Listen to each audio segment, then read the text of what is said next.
Right. Good afternoon. It's Monday, and Monday we look back over the weekend, what happened, and look at what the week ahead will be potentially bringing for us. We are anticipating that later on in the week, on Thursday, we'll be getting an update again from the science table. So we're looking forward to that as well, to see how well are we doing with our maintaining distancing and stay at home whenever essential. And I'll comment about that more in a moment. But first, I'm going to hand things over to Dr. Yaffe, who's going to give us an update on the data and different numbers for today and over the weekend. So over to you, Dr. Yaffe. Thank you very much. Good afternoon, everyone. Since our last update on Thursday, Ontario is reporting an additional 4,523 cases of COVID-19. That's 1,150 on Friday, 1,228 on Saturday, 1,087 on Sunday, and 1,058 cases today. The new cases in today's update include 325 in Toronto, 215 in Peel region, and 87 in York region. Our 7-day average for daily cases is currently 1,045, which is slightly lower than the same period last week when the average was 1,051 cases. We're also reporting an additional 99 deaths since our last update on Thursday. Our 7-day average is 24 deaths per day, which is the same as it was basically last week in the same period. Currently, we have 646 people with COVID-19 in hospital and 280 in the ICU. At this point last week, there were 739 COVID-19 and 293 were in the ICU.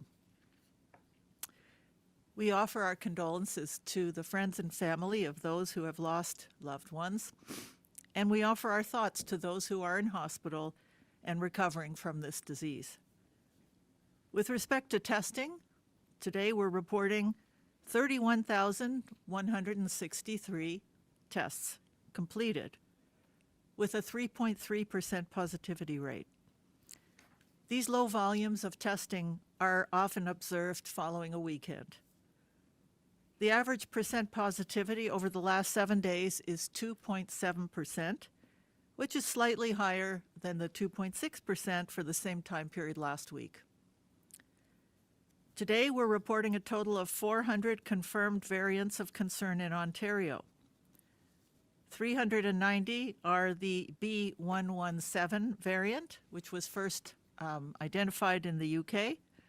9 are the B1351 variant, first identified in South Africa, and 1 of the P1 variant, first identified in Brazil.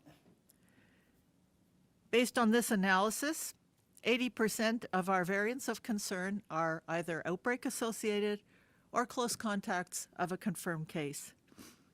Just over 12% have no known epidemiological link, and 7% are travel-related.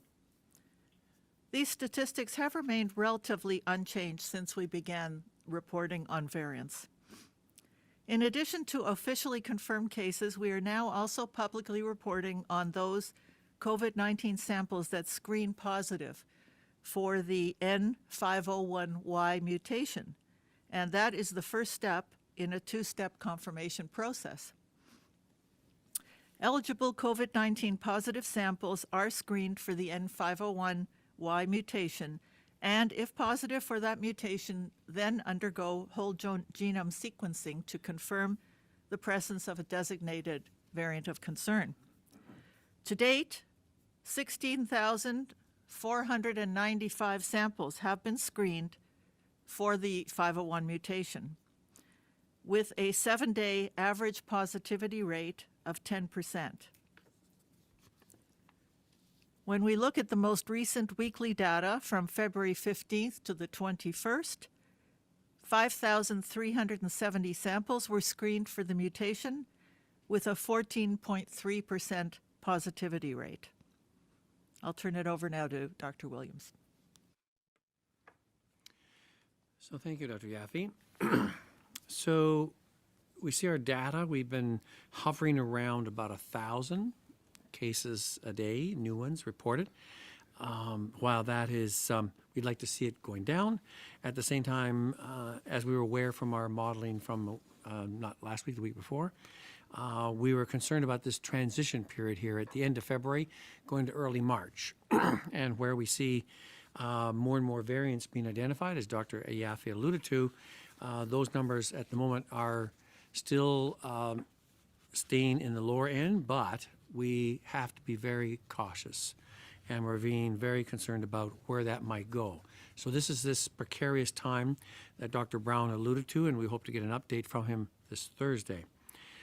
As you're aware that as of midnight last night, all but 3 of our public health units have returned into the so-called colored framework that was put in the fall for a graduated closing down around the province with the different color codes closing different things at different levels. To be clear, that's not an opening up. It is a graduated relaxing of some of those lockdown or closure measures in each level. At the same time, it doesn't mean that one can neglect the personal issues and responsibilities at this time. In fact, there's more need for it than ever. So, for example, York Region had re-entered the framework in the red zone, while some of the others, such as Peel, Toronto, North Bay, and had remained in the so-called stay-at-home order, and Niagara in the gray zone as well. So we had looked at this and the general numbers, and Dr. Kurji was consulted and felt confident that they could deal with those some increased services that are available to the residents of his area, York Region, while a lot of others still remain under constraint in that. So we have those things in place. We'll be reviewing the data and then taking recommendations again to the minister in the next day or so, and to see if there's any changes in the framework. But what we've intended to do is to say we will be fairly quick at moving things up if things start to happen the wrong direction. We're going to be very cautious about opening and need to have a period, a trend of improvement before we go down to a lower level, to be on the cautious side, especially as we're trying to see this transition from the regular COVID, other COVID cases coming down, and the so-called variants of concerns taking up more and more of a percentage of the cases. As the modelers have put forward, and Dr. Brown, it's the time we have to really observe and really watch for. That brings me back to the point that while you may be in different levels of the framework, and there may be some services available now, it doesn't mean that means your personal vigilance is relaxed. It is not. And you need to keep doing those on a very regular basis. The masking, the distancing, staying at home unless you really need to go out. Access the services when you really need to, not just on a casual basis. Maintain your distancing when you do use those. Maintain your masking, because the better you do that in your local areas and you stay local, if I may use that term, the more longer and maybe perhaps in the future more opening there will be if you maintain those steps there. On your personal level, it is person-to-person spread that's the issue. And I know that you have been asking for those things. We're aware of that and trying to do that. The concern is that by opening this up, will people say, then we can be casual in our personal protection? Nothing could be further from the truth. And with our variants of concern, their ease of transmittability between person to person, you're going to have to be more vigilant personally than maybe you have been up to now. But I think a lot of people have been pretty careful overall.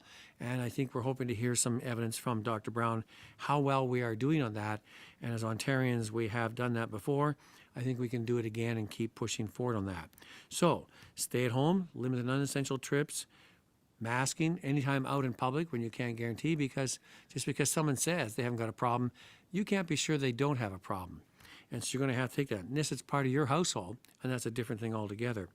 So those are our key messages as we go to the week ahead, as we go into this transition from the end of February into March. This is a pivotal time, as we heard from the modelers, and we want to see how we're making advance. At the same time, you've heard the news, more vaccine coming, more vaccine to come. And so that, under General Hillier and the task force, is making strides and progress to complete the phase 1 and move with other areas in that. And so we're glad that delay's over and that pause, and we want to pick up pace on that and pick up on that with well over 500,000 being done so far. I'm looking forward when we'll have that 1 million number, and I'm sure the general is looking for that as well. So with that, we'll open up to questions from the media. Thank you. We'll go to the phone lines. Just a reminder, one question, one follow-up. Over to the first question, please. Hi. As a reminder, should you'd like to ask a question, please press star followed by 1. Your first question comes from John McGrath from TVO. John, please go ahead. You mentioned the vaccines, Dr. Williams, and there's been a lot of news out lately of increasingly strong science showing the very strong effects of even just getting the first of the Pfizer or Moderna shots, and even in cases where the second shot was very, very delayed, like substantially beyond the time frames we're talking about right now.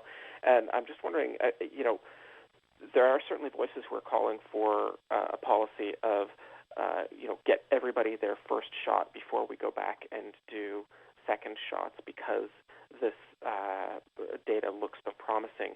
Is that something that you are advocating with either your provincial or federal counterparts, or is that the kind of thing that Ontario might do even without clear Health Canada guidance? So I'll be handing this over to Dr. Yaffe to answer on some of the updates that have been attending our federal meetings, discussing that with our counterparts across, knowing there's different provinces have different strategies they try to approach the issue with. We're waiting for our scientific advisory group, NACI, and perhaps Dr. Yaffe will have some more comments to make on that. So there is a lot of evidence and issues moving along at this time, and we're trying to be moving and doing it with the best advice to give the best protection to each vulnerable group in its own way. So, but before I do that, I'm going to hand things over to Dr. Yaffe and give you an update on what some of the discussions have been in regard to the question you've asked. Thanks very much. This is very much an item of discussion at the federal, provincial, territorial table of chief medical officers. And I'm aware that the National Advisory Committee on Immunization is going to be hearing from experience in British Columbia and Quebec and the UK later this week, and potentially issuing different recommendations or not with respect to the interval between the first and second dose of the messenger RNA vaccines. Currently, originally they went with the product monograph, which was 21 to 27 days. They modified it to up to 42 days. We do know that Quebec uses a longer period, and currently we are going with 35 up to 42 max. But we're very much open to seeing what the evidence is from other jurisdictions, and looking forward to hearing what the National Advisory Committee on Immunization recommends. Follow-up? Just back to the regional framework, we do seem to have leveled out at about 1,000 cases a day for the last few days. Is it safe to say that if we stay at this level for a while, there won't be any major movements in the regional framework, that places that are in gray are going to stay gray, places that are red are going to stay red, just to try and, I guess, keep a lid on the strains on the hospital capacity?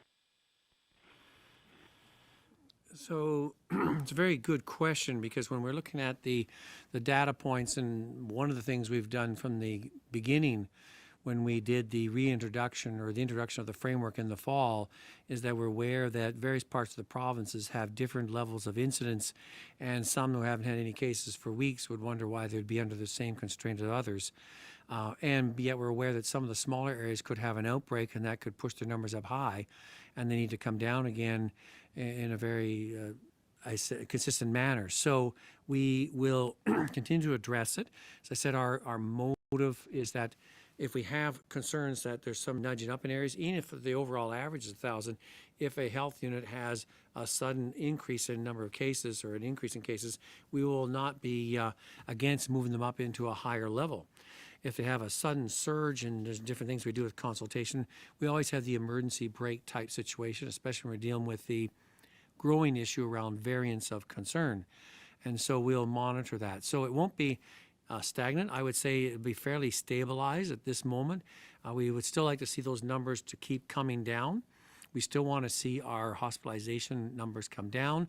We want our ICU numbers well below 300.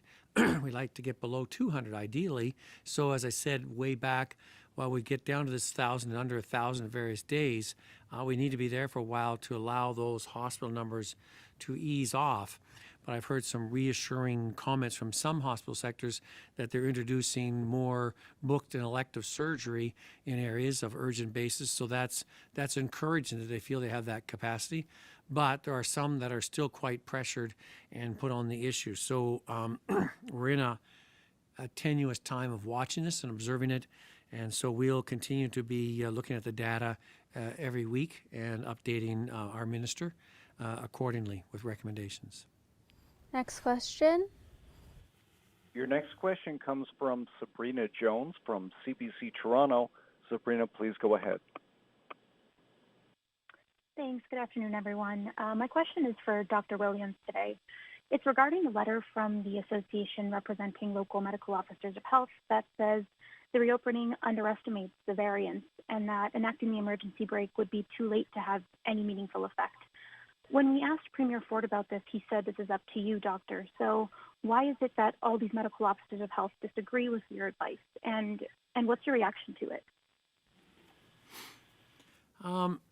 Having many conversations with the chair of the Council of Medical Officers of Health, he knows that there's different opinions by some of our medical officers of health. Some feel strongly in some direction. I have some insisting that they would like to open up even faster, and they're upset that they're being held back. So, but overall, I take their word of caution, and we're taking that seriously. And I've reassured the chair that we will be, as I said at the outset, quickly closing down more if we need to, if that's necessary. We'll apply the emergency brake as necessary. I think their concerns were voiced by and backed up with Dr. Brown and said, well, if you do it, you have to do it cautiously. You have to be looking at the data very carefully and being able and willing to move back into certain levels of limitation as soon as you can if you're seeing that. So I still think it's early. We want to see how we're doing with our variants of concern. We see some edging up of percent positivity, so that our tests are more and more of the ones with variants, but the others are going down. And so we have to address that and to assess. So I would say I've taken the letter from the Council of Medical Officers of Health seriously, as I always do. I consult with each one of them in their respective jurisdictions and take their comments and recommendations with those concerns in mind, and we'll deal with that. So again, I don't have issues with them raising the matter on a cautionary basis, but I have said there's others who are still concerned. And I must say, then the council too didn't say, well, close the schools back down again. They want to keep the schools open. So that's also a big priority, which is different than a total lockdown in that way. And so we're endeavoring to keep our schools open as they feel it's very important at this time, and we want to endeavor to do so. So caution is a good word. And we'll keep hearing and listening and taking recommendations and listening to the advice and the data as we make these decisions. Follow up? Thanks for that response, Doctor. Yes, another question.